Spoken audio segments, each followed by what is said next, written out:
honey, do you think that you go through and have to jump over the same hoops and walk the same tracks as a black woman? No, maybe not. Well, no wonder you don't. No wonder you don't see it. It's just that I just see that Sister Soldier's so preoccupied in thinking of what, that some people value Nicole Brown Simpson's life as better than black people's. And in my experience, I don't think those things at all. I just feel like your experience living in Fort Atkins, Wisconsin is obviously real well grounded, I can tell. It is, but I don't live in a violent world, and it's because of the world we create here for ourselves. That's what I'm trying to say. Geez. We create our own world where we live it as solitary people. Oh, right, sure. Whoever we deal with. Yeah. And we can make it better, or we can make it worse. La-di-da, sure. That's right. What's the unemployment record in Fort Atkins, Wisconsin? I have no idea. Well, why don't you try finding out, you brain stem. Mike in Van Leer, Kentucky. Mike, you're on WLS. Hello, Jay. How are you? How are you, Mike? I'm pretty good, sir. I want to talk to you on the level. I talked to you about 3 or 4 nights ago. Yeah, and you made a stem out of yourself. Try not to do it this time. Well, I'll try not to. I know it'll be hard for you, but go ahead. I understand. I hope you can understand my position. And I feel like you're being a hypocrite, personally. First thing when I get on the air, or anyone from a Southern heritage or an accent, you seem to jump on us and find a little humor in what we have to say. You know what? You're right. I am a hypocrite and not to agree. But you know how I learned how to be that? I learned how to be that from 17 years of living and working in the South. From listening to guys with accents like you sit around and talk about Jews and sit around and talk about blacks and Mexicans. And whenever you do just a little bit of this kind of humor towards people like yourself, you take it personally with great umbrage. Now I want you to admit on the air to all of us right now, I want you to come clean, Brother Michael. Have you ever told any kind of an anti-Semitic or racist joke in your life? Nothing anti-Semitic that I... How about racist? Probably. Okay. Now, since you've told racist jokes, then you feel that you can call me and you can chastise me for engaging in the same behavior that you engaged in yourself? I'm not going to chastise you. No, but you can call me a hypocrite, yet you yourself are not clean. No. I think that's an interesting concept. But you yourself sat there and told racist jokes, and now you're calling me for making fun of hillbilly Jims like yourself. But I'll admit it. Clean your own act up. I admit it. I am making fun of you. The South is a miserable place. I live there. I'll never go there again. It's full of a lot, not all, but it's full of a lot of redneck crackerheads whose vision is so narrow they can't see in front of their own hand. I understand that. You know what? Tell me the story of the Snopes family, Mike. You ever read the story of the Snopes family? No, sir. You don't know who the Snopes family is? No, sir. Oh, well, you live in the South and you're so proud of it, but you don't know your own heritage. I don't live in the South. You don't? I live in an area called Appalachia, which is not the South. It's part of the South. No, I'm above the Mason-Dixon line. Oh, all right. Let me tell you a little bit about Appalachia. You don't consider yourself to be Southern? Not exactly. No. Oh, what do you consider yourself to be? Well, really, I'm kind of... Let me get into this. Since you live in Appalachia, let me try this. You ever called a talk show and complained about people living in the inner city? No, because I have as much... You expect me to believe that? Listen, You expect me to believe that you've never had a conversation with anybody about people living in the inner city? Sure. You've never had a discussion about those people? No. But what about the people who live in Appalachia? Well, you wear shoes? Let me tell you a little bit about it. If you want to know, if you want to know, I'll tell you. In Appalachia, let me talk to you a little bit about this. We have the highest unemployment rate in the United States. Now, this is 1 to 2% black. Okay? Well, if you have the highest unemployment rate in the United States, then it obviously must mean that you must be collecting the highest amount of AFDC. Exactly. Well, then why is it that in the debate about AFDC, why is it no politician wants to bring that up?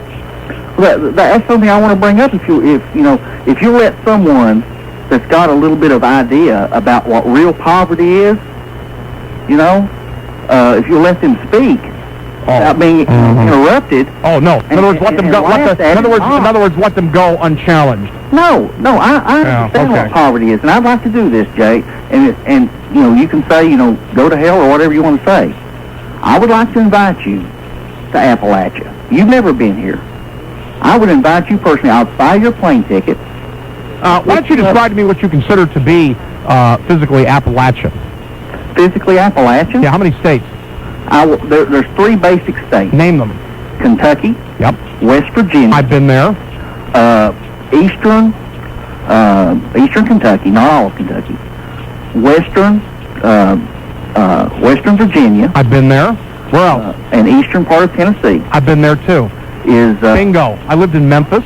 Memphis. And I've been. Memphis is not an Appalachia, pal, but I've been through the state of Tennessee quite a bit. I spent 2 years living in Memphis, and I drove around and I looked and I saw what was going on. And by the way, let me also point out to you that I'll tell you something. I'd like to take the unemployment figures of Appalachia, and I would like to compare them, say, to someplace like the state of California.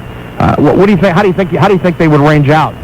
Right now, we're at about 14%. Well, the state of California is hovering at 9 or 10 at this particular point. Okay. The fact of the matter is that whether you live in Appalachia or you live here or wherever you live, you can see poverty in your own backyard. I don't need a plane ticket to go see your poverty. I have poverty in my own city. Exactly, but look what's happening. We're 1 to 2% white.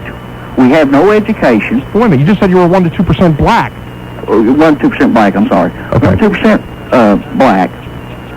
We basically have no Jewish people. We don't. Well, so I mean, what does that mean? We're basically uneducated. So what's the point? Get educated. Exactly, but throw yourself up by your bootstraps.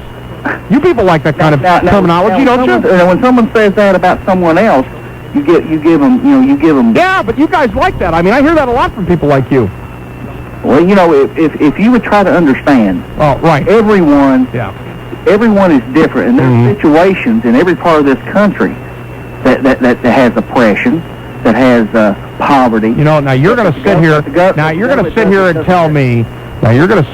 tell me. In all rationally, true, that you're going to sell me on the idea, and to a certain degree you're right, but to a certain degree, to a large part you're wrong. You're going to tell me that white America has suffered the same oppression and the same discrimination as, say, Latino America, Asian America, Black America? Of course not, Jay. But what I'm saying, the bottom line is the same. There are uneducated sections of this country. Uneducated. We have the highest mortality rate in the United States. I don't disagree with that. The infant mortality rate in this country is terrible, and the prenatal care record in this country is worse than some third world countries. I agree with you there. Why? So all the things that people are saying about it's your race, it's where you're from, it's your religion. There's points there because we have an area that is so-called white, it's all white, and we have the same problems as blacks, as Latinos. We're in the same boat. Now, I wonder why is that, Jay? If you can give me some insight on why we are in the same boat economically. As you say, the blacks, the Latinos, why are we in the same boat? If race is such a big issue. Excuse me, isn't the east part of Tennessee and Kentucky the Smoky Mountains? Exactly. It's not that. Then that's not Appalachia, pal. Oh. So you blew that one. No. And now I'll give you your answer. It is. And no, it is not. I'm sorry, it isn't. And now I'll give you your answer, okay? Now I'll give you your answer. You know why you're in the same boat? Lack of education and jobs. But let me ask you something. When this next presidential election comes around, let's say if Pat Buchanan is the nominee, how do you think that the Appalachian area that you're in, how do you think they'll do? You think they'll vote for Mr. Buchanan? No. Oh, do you think they'll vote for Bill Clinton? They'll vote for Bill Clinton. Oh, okay. Did they vote for Bill Clinton last time? Yes, they did. Overwhelmingly? Yeah, overwhelmingly. You know what? I don't have it in my fingertips, but I'm going to get it. I'm going to go look for the voter statistics, and I'd be willing to bet you that it wasn't overwhelmingly. And I'll tell you something else. And you know what? This is based on my life lived experience. Okay? 18 years of age. I don't know what age you left the house. I don't know what age you went to work. But I'm telling you that I started at 18 years of age, and I worked in the South. And I worked in the South up until my middle 30s. No, that's not exactly true, because I worked in the South until my 40s, okay? And I'm going to tell you something. It is a god-awful place. I don't care what anybody says. I don't care what anybody tries to say. In my opinion, it's a god-awful place full of redneck, green-teeth Philistines. And one of the reasons why Jesse Helms and others are able to maintain political power is because when they're caught in a pinch and when they're in a tough situation, here's what they do. They play the race card, and it works for them every time. And maybe you'd like to explain to me why that is. Well, in my area... Why is that? Why does that work? Why does the race card work? I can't speak for North Carolina. Oh, I see. Okay. You want to be an island unto yourself. No, I don't, Jay, but what I'm trying to get... Who's your senator? Mitch McConnell. Is he a Republican or a Democrat? He's a Republican. Do you want to reverse affirmative action? Not exactly. No. He doesn't? No. Okay, I'll bet you know what? We know. You know what? Everybody. You know what? I'm going to catch you on this one because I'm going to call him and ask his office, and I'll bet you the reply I'll get is that that's exactly what he wants to do. You're telling me he doesn't support the Republican agenda in the Senate? Let me tell you what he supports. Everybody, in this area, a lot of us are on AFDC. We all have the food stamps. We all have the SSI. So he doesn't want welfare reform? I do, but the majority of the does he? Doesn't. Does he? He wants to change it. Well, then why would they vote for him if he wanted to change it? This is a small part of his district. It really doesn't matter to him. It's a small part of his district. Oh man, it's a small part of his district. Sir, senators don't have districts. They represent states. Thank you for the call. Nice try. Nice try with all that tap dancing. But the fact of the matter is that senators don't have districts. They have states. I didn't ask you who your congressman was. I asked you who your senator was.